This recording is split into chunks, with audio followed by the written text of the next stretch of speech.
저는 먼저 오요한나 씨와 관련해서 유명을 달리한 오요한나 씨의 명복을 빕니다. 그리고 너무나도 그 마음 아프실 유족들에게 위로의 말씀을 전합니다.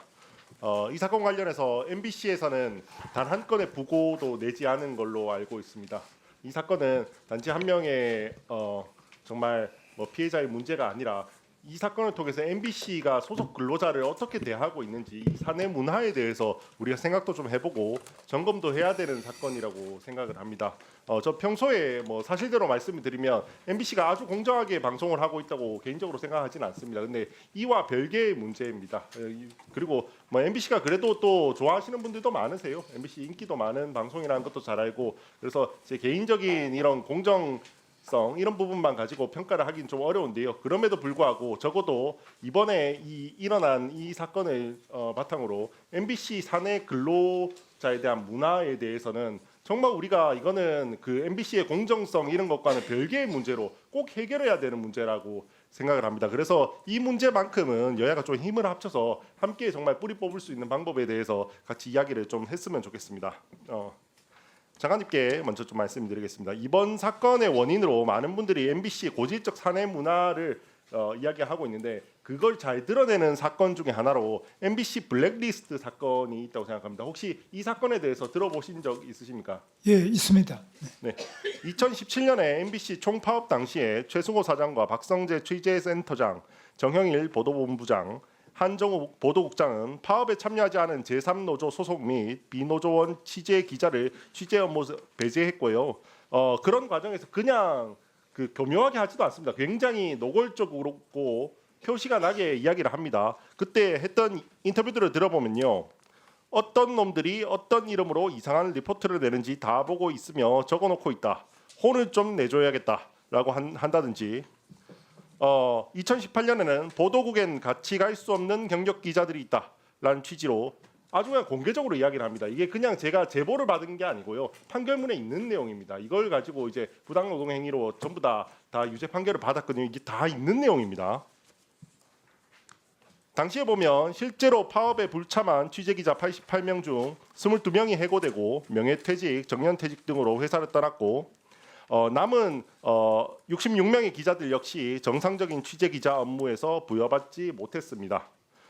또한 해당 센터의 소속 취재기자 노조 비율은 127명 중 언론 노조원 66명, 제3노조원 24명, 비노조원 37명에서 총 105명 모두 언론 노조원으로 구성으로 바뀌게 되었습니다. 판결문에 따르면 제3노조는 굳이 다른 걸 한 것도 아닙니다. 딱 하나입니다. 판결문에 따르면 그냥 정치 파업에는 우리가 참여하지 않겠다 이렇게만 했습니다. 그냥 우리가 근로 조건에 대한 파업에는 우리가 참여할 수도 있는데, 그때 당시에 파업 내용이 사장이 잘못됐다 이런 거였거든요. 그러니까 그런 정치 파업에는 참여하지 못하겠다고 했는데, 그 이후에 아주 노골적으로 직무 배제와 괴롭히는 행위들을 했습니다. 구체적인 직무 배제하고 괴롭힌 행위들을 보면요, 부서 배치를 하지 않거나 언론 검색, 날씨 단신 작성 등 형식적 업무를 부여하고 실질적인 취재 업무를 못하게 한다든지, 영상 편집 업무, 뉴스 영상 색인 작업, 인터뷰 스크립트 작성, 중계차 연결 업무 등 기존의 취재 기자가 하는 내용이 아니라 파견직, 계약직 중계 PD가 하던 이런 업무들을 그냥 강제 배정을 시켜버리는 그런 행태를 합니다.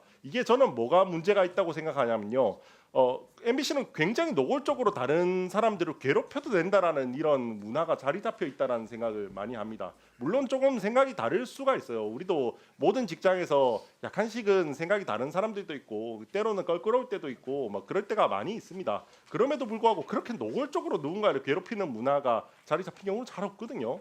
그래도 어느 정도 그냥 조금 불편하지만 그냥 가까이 지내지 않고 조금 이렇게 하는 거지, 이렇게 노골적으로 하는 경우는 없습니다. 저는 분명히 이런 사내 문화가 분명히 그게 또 약자들에게 들어가서 약자들에게는 더욱더 안 좋게 가서 그게 내려서 저는 오요한나 씨한테까지 갔다라고 생각을 합니다. 이런 사내 문화 자체가 MBC 전반적으로 있다고 생각하거든요. 혹시 장관님 좀 어떻게 생각하시는지?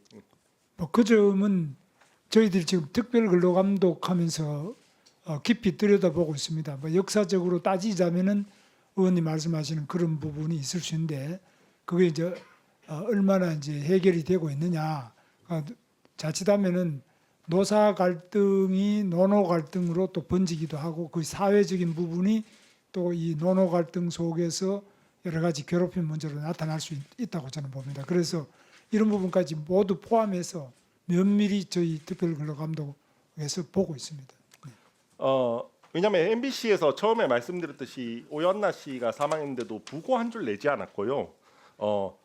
뭐 피해 신고해서 조사를 하냐고 하니까 뭐 유족이 원치 않아서 조사하지 않는다 뭐 이런 식으로 이해되지 않는 이런 표현들을 막 했습니다. 이 사건을 하려는 의지가 있는지 이 문화를 개선하려고 하는 의지가 있는지도 의문이 들고요.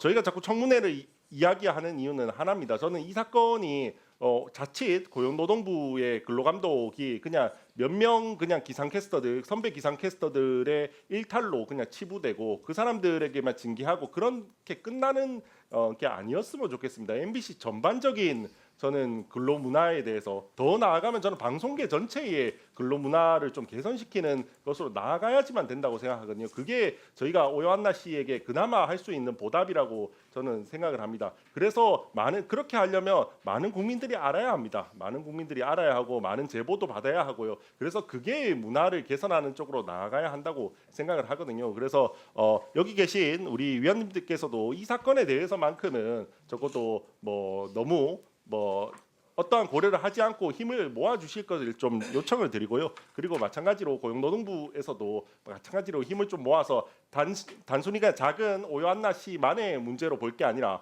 정말 근로 문화 자체를 좀 바꾸는 그런 계기로 좀 해주셨으면 좋겠습니다. 이상입니다.